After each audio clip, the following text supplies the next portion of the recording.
স্বপ্ন এবং বাস্তবতা এই দুটোর মাঝে পার্থক্য যোজন যোজন, কিন্তু এই স্বপ্ন পূরণ আবার মানুষকে করতে হয়। আসসালামু আলাইকুম। মূলত আমাদের এলাকায় এখন ধান রোপণ করার সিজন। যেহেতু আমি আমার জীবিকা এবং কর্মসংস্থানের জায়গাটা এগ্রো সেক্টর এবং কৃষি নিয়ে কাজ করতেই সব থেকে বেশি স্বাচ্ছন্দ্য বোধ করি এবং এই কাজটাকে আমি মনে প্রাণে ভালোবাসি। আর তাই এবারই প্রথম আমি কৃষি কাজটা শুরু করছি। কারণ আপনি যদি ফার্মিং সেক্টরে আসেন এবং এই কাজটা করতে চান, তাহলে আপনাকে এগ্রো সেক্টর এবং কৃষি নিয়ে সব কাজ করতে হবে। সব কাজ আপনাকে এই জন্য শুরু করতে হবে, কারণ আপনি একটা থেকে যদি লসও খান, তাহলে আরেকটা দিয়ে আপনার পোষায়া যাবে ইনশাআল্লাহ। আর তাই আমি যেহেতু নতুন এবং এইবারে আমার কৃষি কাজটা প্রথম শুরু করা, আর তাই যেহেতু ধান রোপণ করতে হলে পাশের যে আইলটা আছে এটা কাটতে হয় এবং এটাকে বলা হয় উদি লোয়া।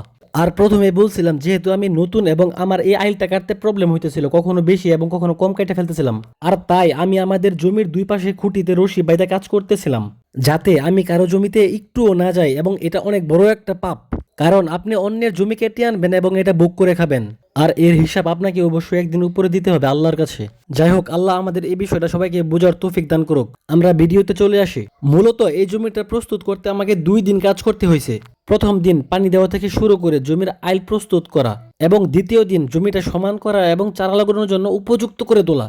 আর আমি আমাদের জমিটা সমান করার জন্য মূলত অনেক চেষ্টা করতেছিলাম, কারণ এই সমান করাটা খুবই জরুরি। আপনি যখন জমিতে পানি দিবেন তখন এক পাশে অনেক বেশি পানি হয়ে থাকবে এবং অন্য পাশে আপনার উঁচু হয়ে থাকবে। তাই আপনার যে কোনো জমিতে যদি চাষ করেন কিংবা অন্য ফসল করেন, সেহেতু আপনাকে জমিটা ভালো করে সমান করে নিতে হবে।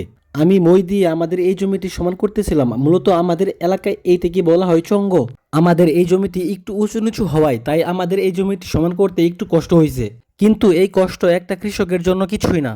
কারণ ধান রোপণ হওয়া শেষ হলে 2 থেকে 3 মাস পর যখন ধানগুলো পুনরায় ফসল আকারে বের হবে, তখন মনে হয় না একটা কৃষকের থেকেও বেশি খুশি কেউ হয়ে থাকে। কারণ একজন কৃষকের 3 মাসের কঠোর পরিশ্রমের ফসল তখন সে পায়। জমি সমান করা শেষে আমি আমাদের এই জমিতে সার বুনতেছিলাম, এবং আমি আমার লাইফের এই প্রথম সার বুনতেছি। এর আগে আমি কখনো সার বুনিনি, যেহেতু কৃষিটা এখন থেকে আমি প্রফেশন ভাবে নিতেছি। আর তাই এই কাজগুলো এখন থেকে আমাকে নিয়মিতই করতে হবে ইনশাআল্লাহ। সেহেতু এই কাজগুলো সম্পর্কে আমার ভালো করে রপ্ত করা দরকার। এবং যেহেতু আমি আমার লাইফে এই প্রথম সার বুনতেছিলাম, কিন্তু আমার কাছে মনে হইতেছিল না যে আমি আমার লাইফে এই প্রথম সার বুনতেছি। আমার মনে হইতেছিল যে না, আমি আরো আগে অনেক সার বুনছি।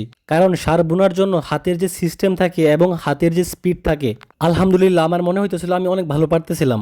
যাই হোক, যেহেতু আমাদের এই জমিতে ধান রোপণ করবো এবং ধান রোপণ করার জন্য যেহেতু চারা প্রয়োজন, আর এই চারা তোলা অত্যন্ত গুরুত্বপূর্ণ একটা বিষয়। কারণ এই চারা আপনাকে খুবই সাবধানতার সাথে তুলতে হবে, না হলে চারা থেকে শিকড় ছিঁড়ে যাবে। আর তাই এই কাজটা আমাদের এক দাদা করে দিতেছিল, এবং আমি আমার জীবনের এই প্রথম ধানের চারা রোপণ করছি। আমাদের জন্য দোয়া করবেন, আল্লাহ যেন আমাদের রিজিকে হালাল এবং বারাকা দান করেন এবং আরো সামনে এগিয়ে যেতে পারি। কৃষি জীবনের এরকম বাস্তব ভিডিও দেখতে আমাদের এই চ্যানেলটি সাবস্ক্রাইব করে রাখুন। আসসালামু আলাইকুম ওয়া রাহমাতুল্লাহি ওয়া বারাকাতুহু।